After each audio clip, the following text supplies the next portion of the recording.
وما ذرأ لکم فی الارض مختلفا الوانہ، اور ہم نے جو پیدا فرمایا زمین میں سے الگ الگ رنگ اور روپ کی چیزیں، یعنی کھیتیوں میں بھی آپ دیکھیں سرسروں کی جو کھیتی ہے اس میں آپ یلو کلر کے پھول دیکھیں، گرین کلر کے اندر کیا خوبصورتی ہے، اس رنگ کی خوبصورتی آپ کو کبھی بھی سنتھیٹیکلی چیزیں جو آپ بناتے ہیں ان میں نظر نہیں آئے گی۔ پھر فروٹ مختلف قسم کے، اگر آپ فروٹ کے درختوں پہ لگے ہوئے فروٹ دیکھیں، آم کو، انار کو، انگور کو، یوٹیوب کے اوپر کتنی ویڈیوز رکھی ہوئی ہیں، کیونکہ یورپ امریکہ کے اندر تو اس کی بڑی میس پروڈکشن ہوتی ہے، بڑے آرگنائزڈ وے میں وہ کاشتکاری کرتے ہیں، بندہ حیران رہ جاتا ہے کہ یہ معجزہ ہی ہو رہا ہے، یعنی ایک بیج بویا جاتا ہے اور کچھ عرصے بعد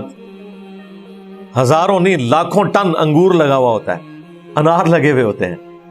پھر جو زمین میں خربوزے اور تربوز، سبزیاں، میں نے خود بھی تجربہ کیا ہے، ہمارے اسلام آباد میں گھر کے ساتھ ایک پلاٹ خالی تھا، وہ ہمارے دوست کا ہی تھا، تو جتنا عرصہ اس نے کنسٹرکشن نہیں کی تو ہم نے وہاں پہ جو ہے نا بیج لگا کے نا مختلف چیزیں اگائی تھیں۔ بھنڈیوں کا پودا اگایا، ہم ایک دن بھنڈیاں اتارتے تھے، ایک دو دن بعد اتنی بھنڈیاں اور لگی ہوتی تھی، لگتا ہے کہ جادو ہو رہا ہے، اس کائنات میں ہونے والی ہر چیز معجزہ ہے۔ یہ الگ بات ہے کہ ہم بعض معجزات کے عادی ہو چکے ہیں، ادروائز یقین کریں انسان کی عقل دنگ رہ جاتی ہے۔ ٹماٹر توڑتے ہیں آپ، ایک دو دن بعد اتنی ٹماٹر اور لگے ہوئے ہوتے ہیں۔ پھر جو کدو کی بیل اتنی باریک سی، اتنا بڑا کدو وہ لمبے سائز کا اس پہ لگا ہوا، میرا خیال ہے وہ کم از کم بھی 7-8 کلو کا تھا۔ انسان حیران ہو جاتا ہے، اتنی سی ٹہنی کے ساتھ، اتنی سی ٹہنی کے ساتھ اتنا بڑا تربوز، اور وہ ایک تربوز نہیں، ایک بیج بویا ہے اس میں سے وہ بیل نکلی، اس کے ساتھ اتنے تربوز، ہر تربوز کے اندر اتنے بیج، یہ تو ایک سلسلہ جاری ہے۔ پھر ان کے کلرز دیکھیں، پھر ان کے اوپر جو کوٹنگ ہوئی ہوئی ہے وہ کتنی غیر معمولی ہے۔ اسی تربوز کو اگر آپ کاٹ لیں تو چند گھنٹوں کے بعد تعفن پھیل جائے گا، نہ کاٹیں آپ 2-3 دن بعد اسے کاٹ لیں وہ خراب نہیں ہوگا، ایسی کھال اوپر چڑھائی ہے کہ اس کے اندر وہ پریزرو بھی رہتا ہے، کمال کی چیز ہے۔ تو یہ مختلف کھیتیاں، مختلف فروٹ، ان کے درخت، ان کے مختلف کلرز، ان فی ذلک لآیۃ لقوم یذکرون، اس میں ان لوگوں کے لیے نشانیاں ہیں جو نصیحت حاصل کرنا چاہتے ہیں۔ نشانیاں کیا ہیں؟ سب سے بڑی نشانی یہ ہے کہ یہ کائنات کسی نے بنائی ہے، اس کے بعد اس نے مقصد کے تحت بنائی ہے، کیونکہ ہم بھی جو کھیتیاں یا فروٹ کے درخت اگاتے ہیں مقصد کے لیے اگاتے ہیں نا، اس سے نفع حاصل کرتے ہیں، تو انسان کو بھی اللہ نے کسی مقصد کے لیے پیدا کیا ہے، اس سے وہ نصیحت حاصل کرتے ہیں اور آخرت اورینٹڈ ہوتے ہیں، نبیوں کی دعوت پہ لبیک کہہ کے اپنی آخرت کی تیاری شروع کرتے ہیں۔ وَهُوَ الَّذِي سَخَّرَ الْبَحْرَ لِتَأْكُلُوا مِنْهُ لَحْمًا طَرِيًّا، اور اسی نے مسخر کیا ہے سمندر کو تاکہ تم اس میں سے کھاؤ تازہ مچھلی۔ سی فوڈ آج کے زمانے میں جس طریقے سے کھل کر سامنے آیا ہے، پہلے لوگوں کو نہیں اندازہ تھا، ابھی بھی میں آپ کو بتاؤں بہت کم لوگوں کو اندازہ ہے، یہ ایک الگ سے دنیا ہے۔